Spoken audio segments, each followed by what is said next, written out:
Hey guys, welcome back to my channel for an all new episode recap of today's Days of Our Lives, November 14, 2024. So we go back to the whole Rafe and Jada situation where Paulina told Jada that she is definitely going to stay on as commissioner, actually not acting, but full-on commissioner of the Salem PD.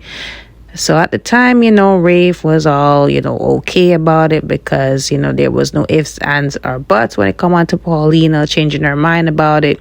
So Rafe and Jada sit to talk privately about it, and Jada asks Rafe if he really feels comfortable, if he really feels happy about her taking on a position. So he did tell her, he is happy for her and he congratulates her. And she still feels uncomfortable to take the badge from him and to really just assume the position.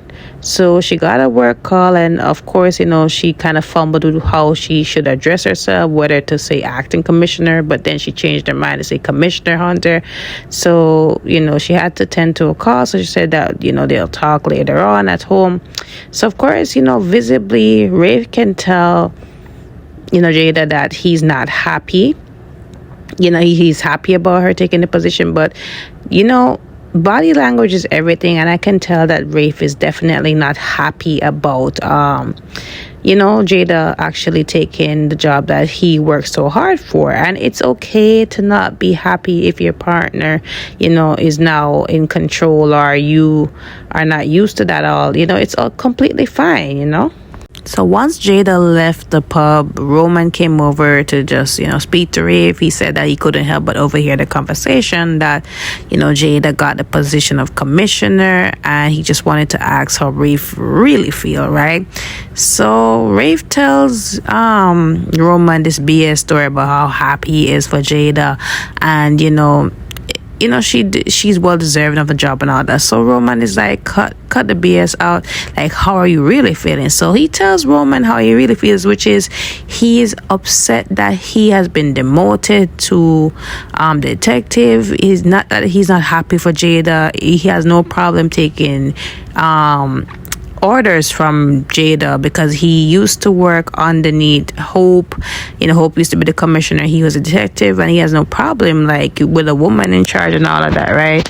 It's just that he worked so hard to get to this commissioner job, and he just feels like it's a slap, it's a slap in the face, and he's really angry. He's not happy about it. So Roman is like, what? Maybe you need to get an attorney and sue the city. So he's like, I really don't want to go against Paulina. I mean, Abe is your best friend.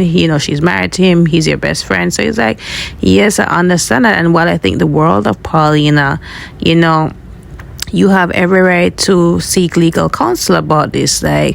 You were in a coma and you were sick, and it's not fair, it's not ethical for somebody to just take away the job from you when, you were sick, right? So it's he's contemplated what to do, and Roman also said, listen, you and Jada have a good thing. I think the world of Jada as a cop, as a person, you guys need to really figure this out, because this is going to be your future wife, and you really, can you really live with it? Are you going to go to work every day and not have resentment towards her being in your job? So Jada comes home, and Gabby was there earlier talking to Harvey on the phone about helping her with this assistant job and all that, right? So she's making a celebratory dinner for Rafe going back to work as the commissioner. If only she knew. So anyways, Jada comes in, and she was on the phone with somebody about getting some more recruits, since Rafe, even though Rafe is back, they're still short staffed. So anyway, she comes off the phone, and Gabby says that she's doing a celebratory dinner for Rafe's coming back as commissioner, and Jada said, yeah, about that, it's not gonna happen that way. Rafe has been demoted to detective, and I'm staying on as commissioner. So she's like, how did that happen? So she said Paulina made that decision, based on how everything has been going, that I need to stay in charge. And she's like, so how does Rafe feel about it? I know Rafe must be fuming mad about this. So she said Rafe took it very well, and he was happy with me getting a job. So she said, no, I know my brother, and I know my brother is not truly happy about this. Maybe he told you something to just, not hurt your feelings or anything like that. But I know he's not happy about this, underneath all of that, the Latino in him, he is not sincerely happy about, being demoted. Like, this is something he worked really hard for. And also, Jada said that, listen, I'm not happy about it. I try to turn it down. It's not something that I really wanted to do in the first place. I will not choose a job over Rafe. So she said, do you really mean that? Because are you really like being in charge, and you liked how this job was treating you all this time, and especially now being the first Black female commissioner? She said, yes, I like the idea of that, but I also respect my relationship with Rafe more. And it's not even about that, right? So anyways, she did admit that she liked being in charge to Gabby and all that. And Gabby understands, being that she used to be in a business relationship, and with Stefan, and, that power struggle. So she understands Jada's side as well.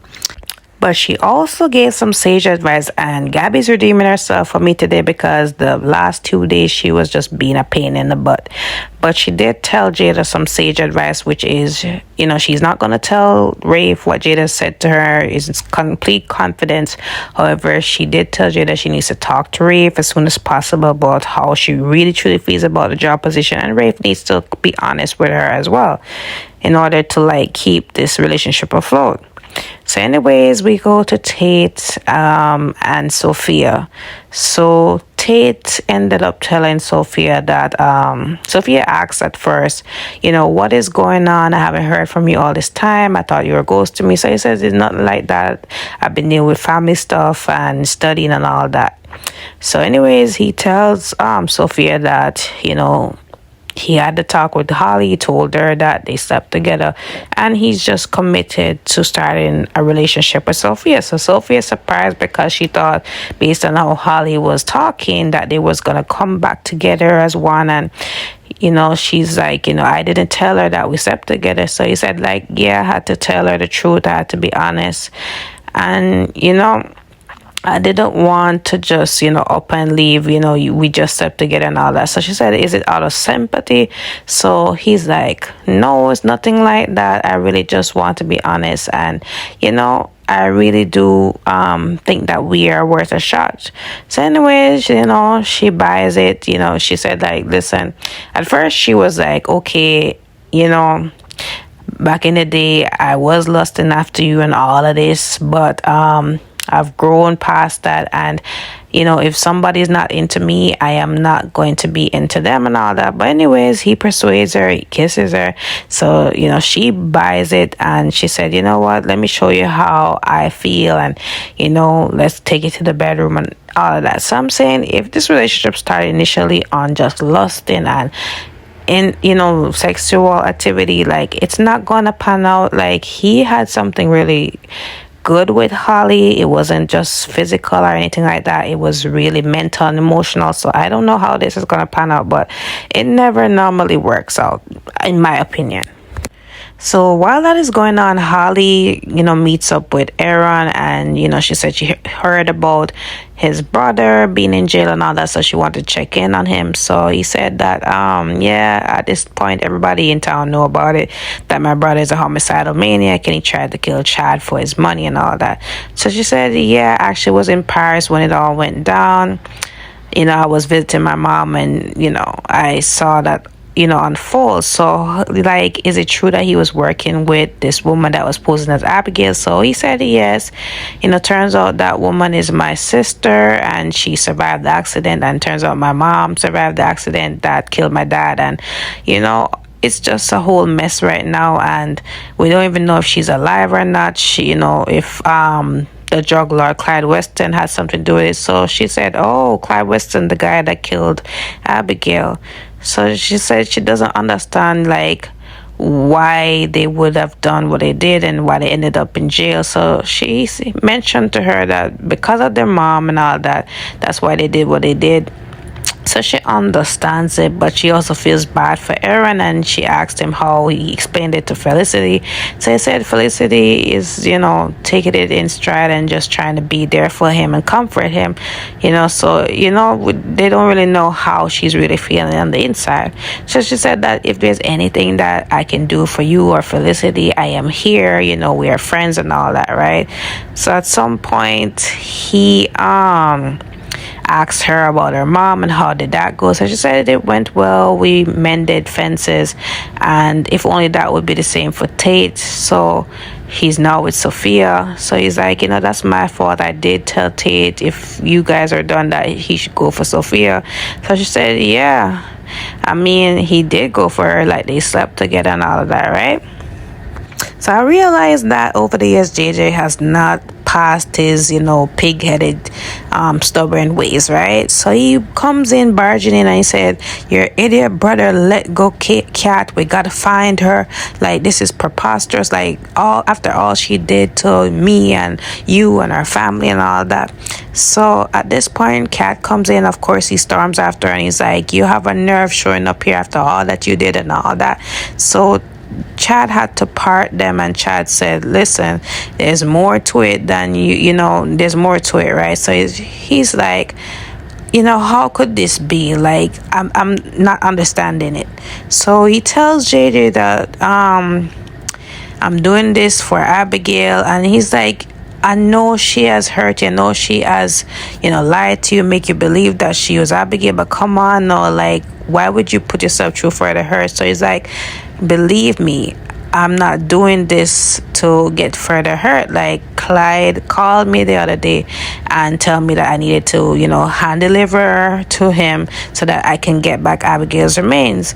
So she tries to tell JJ that she's trying to help Chad to do that. She owes him that, and she didn't mean to hurt him or his family. And he's like, she said she did it for her mom, who she doesn't know is alive or not. So he's like, I don't really give two craps about your mom. Like, look what you did to my mom. My mom had an opioid addiction, and after Abigail's death, she had to go through that, and she already knew that you weren't Abigail. And like, imagine if she bought that idea. Like, you don't know how much damage you could have brought to my mom and all that. Like, you don't care about this man. Like, this man has 2 kids. Like, you don't know the damage that you've caused. So she said, like, I get it and I understand, and I'm sorry about that, right?